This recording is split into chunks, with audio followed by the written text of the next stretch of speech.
नमस्कार दोस्तों, जो औरतें हर रोज नहाती हैं उन्हें ये कथा जरूर सुननी चाहिए। तथा जो भी स्त्री पुरुष निर्वस्त्र स्नान करते हैं उन्हें कौन सा पाप लगता है, उनके जीवन में इसका क्या असर पड़ता है, इस एक कहानी के जरिए आज आपको बताया जाएगा। साथ ही यह वीडियो आपको बहुत अच्छी जानकारी और सीख देकर जाएगी, इसलिए दोस्तों हमारे साथ अंत तक जरूर बने रहिएगा। दोस्तों, एक समय की बात है जब भगवान विष्णु लक्ष्मी माता के साथ हरिद्वार में घूम रहे थे। तब लक्ष्मी माता ने देखा कि समस्त मनुष्य गंगा में नहा नहाकर हर हर गंगे कहते चले जा रहे हैं। दोस्तों, अगर आप ये कहानी सुन रहे हैं तो पूरा सुनिए, क्योंकि आधा अधूरा ज्ञान किसी विष के समान होता है। इसके अलावा है माता लक्ष्मी, जो भी भक्त इस वीडियो को लाइक करें और चैनल को सब्सक्राइब करके कमेंट में जय लक्ष्मी नारायण लिखिए। उनके घर में धन की कभी कोई कमी ना रहे तथा उनका घर हमेशा धन से भरा रहे। दोस्तों, जब माता लक्ष्मी ने देखा कि समस्त मनुष्य गंगा में नहा नहाकर हर हर गंगे कहते चले जा रहे हैं, परंतु सभी दुखी और परेशान हैं, तब लक्ष्मी माता ने बहुत आश्चर्य से भगवान विष्णु से पूछा और कहा, हे प्रभु, गंगा में इतनी बार स्नान करने पर भी इनके पाप और दुखों का नाश क्यों नहीं हुआ? क्या गंगा में अब कलयुग के कारण सत्यता नहीं रही? भगवान विष्णु ने मुस्कुराते हुए कहा, हे देवी लक्ष्मी, गंगा में तो वही सामर्थ्य है, परंतु इन लोगों ने पापनाशिनी गंगा में स्नान ही नहीं किया, तो फिर इन्हें लाभ कैसे हो? तब माँ लक्ष्मी ने आश्चर्य से कहा, हे प्रभु, स्नान कैसे नहीं किया? सभी तो गंगा नहाकर जा रहे हैं और अभी तक इनके शरीर भी नहीं सूखे हैं। तब भगवान विष्णु ने कहा, ये लोग तो केवल गंगा जल में डुबकी लगाकर आ रहे हैं। हे देवी, मैं तुम्हें कल इसका रहस्य समझा। ऐसा कहकर वे दोनों ही अंतर्ध्यान हो जाते हैं। वहीं दूसरे दिन अचानक से बहुत जोरों की बरसात होने लगी। सभी गलियां कीचड़ से भर गई। एक चौड़े रास्ते में एक गहरा गड्ढा था जिसमें चारों ओर से कीचड़ भर रहा था। तभी भगवान विष्णु ने लीला से एक ब्राह्मण का वृद्ध रूप धारण कर लिया और किसी विवश की तरह गड्ढे में जाकर ऐसे पड़ गए मानो कि जैसे कोई मनुष्य चलते चलते गड्ढे में गिर पड़ा हो और निकलने की चेष्टा करने पर भी न निकल पा रहा हो। साथ ही लक्ष्मी जी को उन्होंने ये समझाकर गड्ढे के पास बैठा दिया कि देखो, तुम लोगों को सुना सुनाकर यूं पुकारती रहो कि मेरे वृद्ध पति अकस्मात गड्ढे में गिर पड़े हैं। कोई पुण्य आत्मा ही इन्हें निकाल कर इनके प्राण बचाए और हम असहाय की सहायता करें। भगवान विष्णु ने लक्ष्मी जी को ये भी समझा दिया कि जब कोई गड्ढे में से मुझे निकालने को तैयार हो तब इतना और कह देना कि मेरे पति सर्वथा निष्पाप पुण्यवान ब्राह्मण है। इन्हें वही व्यक्ति छुए जो खुद भी निष्पाप हो। यदि आप निष्पाप हैं तो ही इन्हें हाथ लगाए, नहीं तो हाथ लगाते ही इनके तेज के कारण आप भस्म हो जाएंगे। लक्ष्मी जी ने तथास्तु कहकर गड्ढे के किनारे बैठ गई और आने जाने वालों को सुना सुनाकर भगवान श्री हरि की सिखाई हुई बात बार बार कहने लगी। उसी समय गंगा में नहाकर लोगों के दल आ रहे थे और उस सुंदर युवती को यूं बैठी देखकर कई लोगों के मन में वासना या पाप और कईयों को कुछ धर्म का भय हुआ तो कई कानून से डर गए। तो कुछ लोगों ने तो लक्ष्मी जी को ये भी सुना दिया कि मरने दे बुढ़े को, क्यों उसके लिए रोती है? तुम अभी सुंदर और बहुत जवान हो। वहीं कुछ दयालु चरित्रवान पुरुष थे, उन्होंने उस युवती के पति को निकालना चाहा, परंतु लक्ष्मी जी के विचित्र वचन सुनकर वे भी रुक गए, क्योंकि उन्होंने ये सोचा कि हम गंगा में नहाकर आए हैं तो क्या हुआ, हम पापी तो है ही, कहीं सहायता करते समय हम भस्म ना हो जाएं। इस स्त्री के कथन के अनुसार पापी लोग खुद से ही भस्म होने वाले हैं और हमें अपने पुण्य और पाप की गिनती कैसे पता होगी? किसी का भी साहस नहीं हुआ। सैकड़ों आए, सैकड़ों ने पूछा और बस चले गए। अब तो संध्या हो चली। तब भगवान विष्णु ने माता लक्ष्मी से कहा, देखा आया कोई सच्चे हृदय से गंगा में नहाने वाला। तब थोड़ी ही देर के बाद एक नौजवान ब्राह्मण हाथ में लौटा लिए हर हर गंगे कहता हुआ नदी से बाहर निकलकर मंदिर की ओर जा रहा था।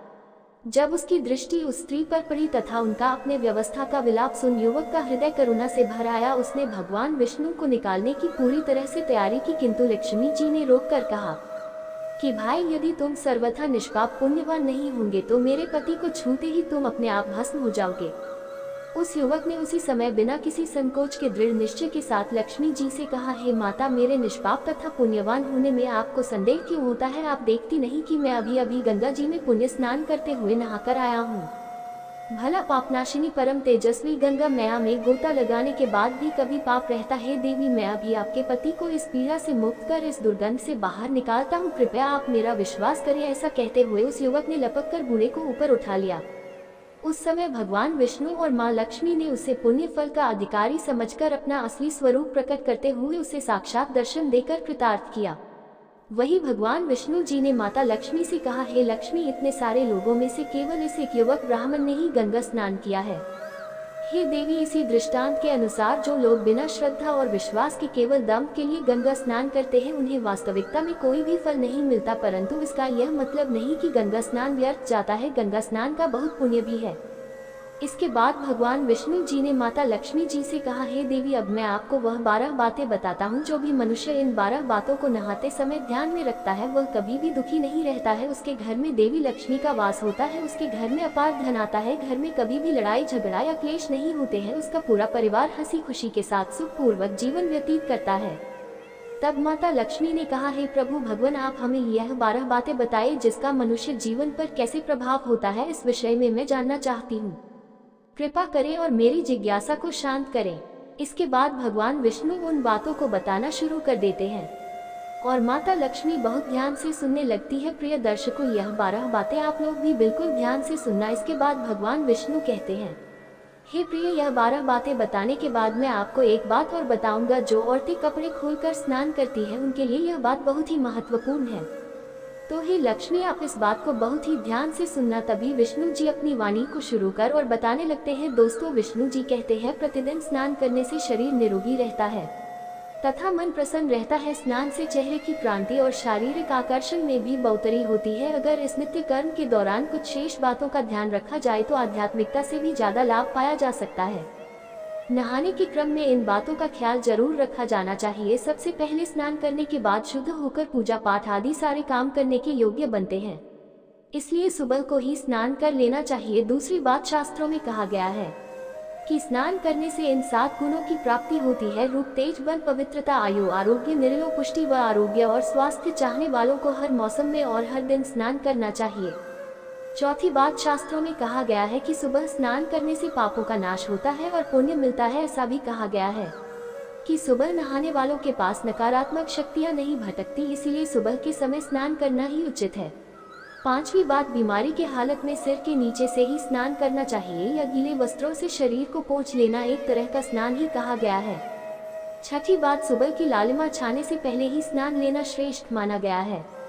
सातवीं बात, तेल लगाकर और देह को मलमल कर नदी में नहाना मना है। इसकी जगह नदी से बाहर निकलकर तट पर ही शरीर साफ करके नदी में डुबकी लगाना उचित है। आठवीं बात, जिन घाटों पर कपड़े धोए जाते हैं वहां का जल अपवित्र माना गया है, इसलिए वहां से कुछ दूर हटकर ही नहाना चाहिए। नौवीं बात, नदी में 11 या 21 डुबकियां लगाना योग्य बताया गया है। 10वीं बात, पवित्र नदियों में कपड़े निचोड़ की मनाही है। नदी में किसी तरह की गंदगी नहीं बहानी चाहिए। 11वीं बात, नल की तुलना में झरने का पानी झरने से ज्यादा नदी का पानी, नदी के पानी से किसी तीर्थ का जल, तीर्थ के जल से गंगा जल अधिक श्रेष्ठ माना गया है। अंतिम 12वीं बात, गंगा माता का कथन है कि स्नान करते वक्त कोई चाहे जहाँ भी मेरा स्मरण करेगा मैं वहाँ के जल में प्रवेश कर जाऊंगी। मित्रों, इसके बाद भगवान श्री हरि ने कहा, हे लक्ष्मी, अब मैं आपको औरतों के बारे में बताता हूँ जो औरतें कपड़े खोलकर स्नान करती हैं। धर्म शास्त्रों में हर एक चीज के लिए कुछ नियम बनाए गए हैं। इन नियमों में से स्नान को लेकर कई बातें बताई है। ऐसा भी माना जाता है कि आम व्यक्ति को शास्त्रों के नियमों का पालन जरूर करना चाहिए, जिससे उनके घर की सुख समृद्धि बनी रहती है और खुशहाली आती है, साथ में अपार धन बरसता है। माता लक्ष्मी प्रसन्न होती है। दरअसल हमारे शास्त्रों में ऐसी कई बातें लिखी गई हैं जिनका हम पालन सदियों से करते चले आ रहे हैं, लेकिन उसके कारणों के बारे में हमें अभी भी पूरी जानकारी नहीं है। ऐसे ही नियमों में से एक है निर्वस्त्र स्नान करना। आपने अक्सर घर के बड़े बुजुर्गों को ऐसा कहते सुना होगा कि कभी भी स्नान बिना कपड़ों के यानी निर्वस्त्र नहीं करना चाहिए। अगर हम पौराणिक कथाओं की बात करें तो निर्वस्त्र स्नान की मनाही का एक सबसे बड़ा कारण भगवान श्री कृष्ण जी के समय से जुड़ा है। पौराणिक कथाओं के अनुसार एक बार जब गोपिकाएं सरोवर में स्नान कर रही थी और वह निर्वस्त्र थी, उस बाल कृष्ण ने गोपियों के सभी वस्त्र छिपा दिए और गोपियों ने अपने वस्त्र वापस लेने की प्रार्थना की। तब कृष्ण जी ने उन्हें समझाया कि कहीं भी निर्वस्त्र वस्त्र धारण किए स्नान नहीं करना चाहिए, इससे जल के देवता वरुण का अपमान होता है, इसलिए आपको निर्वस्त्र स्नान न करने की सलाह दी जाती है। श्रीमद् भागवत पुराण के 10वें अध्याय के 10वें स्कंद में एक कथा है। कुबेर के दोनों पुत्र नलकुर और मणिग्रीव भगवान के सेवक बन गए थे। धनवान होने के साथ ही साथ भगवान शिव की कृपा प्राप्ति के कारण दोनों घमंडी हो गए थे। अपने धन वैभव के अहंकार में एक दिन दोनों मंदाकिनी नदी के तट पर अप्सराओं के साथ मदिरा पीकर जल क्रीड़ा कर रहे थे।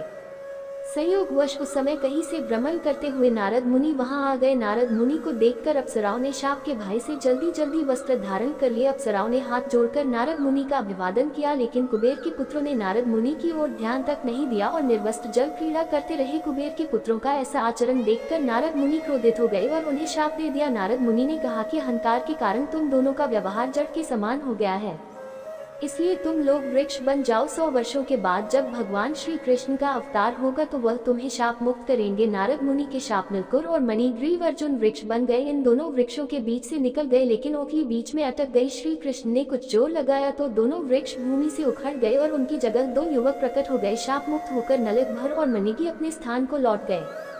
अगर आप नहाते समय सोचते हैं कि बंद कमरे में कोई आपको नहीं देख रहा है तो ये बिल्कुल गलत है, क्योंकि ईश्वर आपको हर स्थान पर देखते हैं। और यदि आप निर्वस्त्र होकर स्नान कर रहे हैं तो यह मुख्य रूप से जल के देवता वरुण का अपमान करने जैसा होता है। निर्वस्त्र स्नान से आपको पाप लग सकता है और आर्थिक एवं शारीरिक नुकसान पहुंच सकते हैं। यदि आप निर्वस्त्र स्नान करते हैं तो आपके शरीर में नकारात्मक ऊर्जा प्रवेश करती है और आपकी मानसिकता भी नकारात्मक हो सकती है। इसलिए हमेशा आपको यही सलाह दी जाती है कि आप नहाते समय कोई एक कपड़ा जरूर धारण करें, लेकिन बिना कपड़ों के स्नान न करें, तभी आपके लिए बेहतर होगा। निर्वस्त्र स्नान से शरीर की सकारात्मक ऊर्जा शरीर से बाहर निकल सकती है और इसका प्रभाव आपके शरीर के साथ साथ आपके मन मस्तिष्क में भी होता है। वहीं दूसरी ओर गरुड़ पुराण के अनुसार जब आप स्नान करते हैं तब आपके पितर यानी मृत पूर्वज आपके आसपास ही मौजूद होते हैं। यदि आप निर्वस्त्र स्नान करते हैं तो आपको पितृ दोष लग सकता है। ऐसे स्नान करने से आपके पितरों को तृप्ति नहीं मिलती है और यह घर में पितृ दोष का कारण बन सकता है और वे केवल वस्त्रों से गिरने वाले जल को ग्रहण करते हैं जिनसे उनकी तृप्ति होती है। निर्वस्त्र स्नान करने से पितृ अतिरिक्त नाराज होते हैं, जिससे व्यक्ति का तेज, बल, धन और सुख नष्ट होता है। इसलिए कभी भी निर्वस्त्र होकर स्नान नहीं करना चाहिए। पुराणों के अनुसार नहाने वाला पानी पूर्वजों के हिस्से में जाता है और निर्वस्त्र होकर नहाने से इसे पितरों के समक्ष बिना कपड़ों के नहाना माना जाता है। शास्त्रों में ऐसी मान्यता है कि यदि कोई निर्वस्त्र स्नान करता है तो माता लक्ष्मी उससे रूठ जाती है। इससे आपकी कुंडली में धन हानि के योग्य बन सकते हैं और आपकी आर्थिक स्थिति खराब हो सकती है। इन्हीं कारणों से आपको निर्वस्त्र स्नान न करने की सलाह दी जाती है और शास्त्रों में भी इस बात की मनाही ही है। तो दोस्तों, आशा करते हैं आपको ये कथा और जानकारी अच्छी लगी होगी। कमेंट में जय लक्ष्मी नारायण जरूर लिखिए। आप सभी का धन्यवाद।